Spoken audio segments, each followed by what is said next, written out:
নিয়ামত পেয়েছো শুকর আদায় করিও। মা পাইছো সন্তান, নিয়ামতের শুকর আদায় করো। মা বাবা তোমার জন্য বড় নিয়ামত। ভালো একটা স্ত্রী পাইছেন, বড় নিয়ামত, শুকর আদায় করেন। ভালো স্ত্রী বুঝেননি? আকাশের চাঁদ, ডানা কাটা বড়ি, সুন্দরী, রূপসী, মার্কেটে দৌড়ায়, স্বামীর মালের হেফাজত না করে খেয়ানত করে, এই ভালো?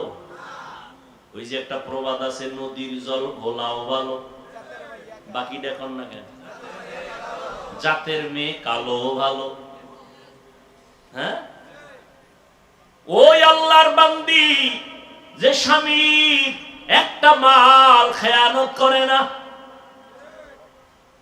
স্বামীর মাল বুঝেননি? সন্তান এটাও বড় সম্পদ স্বামীর। স্ত্রী খেয়ানত করে না, সন্তানের আদর্শ শিখানো এটাও আমানত। কারণ একটা সন্তান ভালো হয় মায়ের আদর্শের কারণে, খারাপ হয় মায়ের আদর্শের কারণে। এ কারণেই তো ইমাম গজালি রহমাতুল্লাহ আলাইহি বলেন, প্রত্যেকটা সন্তানের জন্য প্রাথমিক শিক্ষিকা হলো মা। মা সন্তানের যা শিখায় সন্তান তাই শিখে। মা সন্তানের দেডি শিখাইলে তাই শিখবে, মা সন্তানের আল্লাহ শিখাইলে তাই শিখবে। এরে পর্দার আড়ালের আম্মা জান, আপনাদের মর্যাদা অনেক বেশি। এমনি আল্লাহ দেন নাই। এই দুনিয়ায় যত নবী আসছেন আপনাদের থেকে আসছেন, যত ওলিয়া উলিয়া, যত সাহাবায়ে কেরাম আপনাদের থেকে আসছেন। এরে আম্মা জান, এই কারণে আল্লাহ আপনাদের মর্যাদা বাড়ায় দিয়েছেন। আল্লাহর নিয়ামতের কদর করবেন। স্ত্রীর জন্য একজন নেককার স্বামী বড় নিয়ামত, মা বাবার জন্য নেককার সন্তান বড় নিয়ামত। আল্লাহর নিয়ামতের শুকর আদায় করবেন। কয়দিন আর বাহাদুরি করবেন? জীবনে চালাকি তো কম করেন নাই। আমার মাওলা কত চালাকের বাসের চাক্কার নিচে ফালাইয়া দিছে, শেষ চালাকি সেখানে শেষ। আজকে আমি যত বড় বাহাদুরি বক্তা দাবি করি, আপনি বড় যত বড় টাকাওয়ালা দাবি করেন, সাদা কাফনে ঢোকার পরে বাহাদুরি শেষ। ঠিক নেই?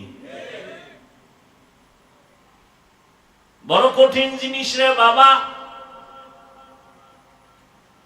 বড় কঠিন। আজকে কে পীর কে মুরিদ কত সম্মান, যেদিন সাদা কাফনে ঢুকবে কে পীর কে মুরিদ কোন ভেদাভেদ থাকবে? সব একাকার হয়ে যাবে। পীর সাহেবের কাফনের উপরে লেখা থাকবে পীর সাহেবের লাশ। হ্যাঁ, दुनिया में हो दुनिया का तलबगार ना हो, बाजार से गुजर हो खरीदार ना हो। दुनिया में हो दुनिया का तलबगार ना हो,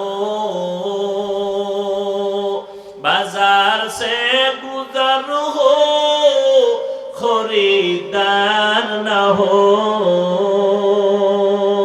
ये दुनिया एक मिसल कागज फूल है, ये दुनिया एक मिसल कागज फूल है। जिंदगी में बंदगी तू करना है, जिंदगी में बंदगी तू करना है। जिंदगी बे बंदगी शर्मिंदा है, जिंदगी बे बंदगी शर्मिंदा है।